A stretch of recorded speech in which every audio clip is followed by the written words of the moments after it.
To be honest, Traveling is massive. yeah, I just hadn't seen much of the world. Do you know what I mean? I thought Ireland is the only place for me. I'm going to be here making films for the rest of my life, and that's it. Do you know what I mean? And then I ended up like traveling around the world. Not just like the time in San Francisco, that was only a summer trip, but I mean actually doing a year trip around the world with my mates.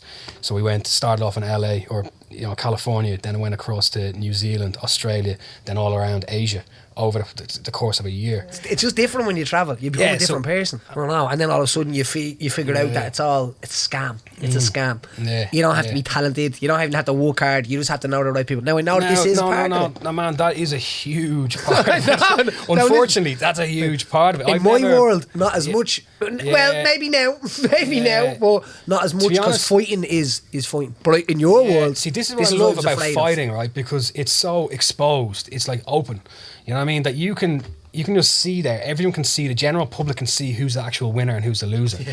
Sometimes, if it comes down to directing or other stuff like that, there's shit in the background that's going on that's preventing you from maybe progressing. Do you know what I mean? So you're being held back, because you're not winning, you're not being commissioned. Yeah. Someone else who's the favourite or may know someone might get it over you.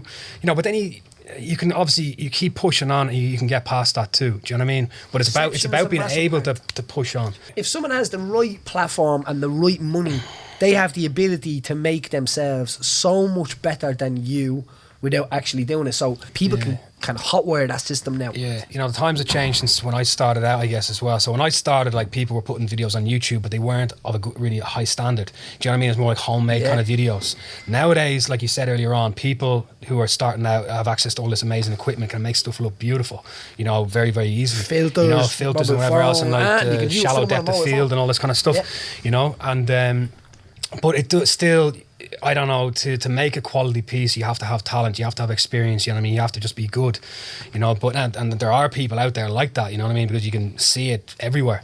But I guess what I was just saying sort of earlier on, that like where I kind of came from was I didn't aspire to be, in the early days, like a blogger or a vlogger or, YouTube or this type of person or an influencer.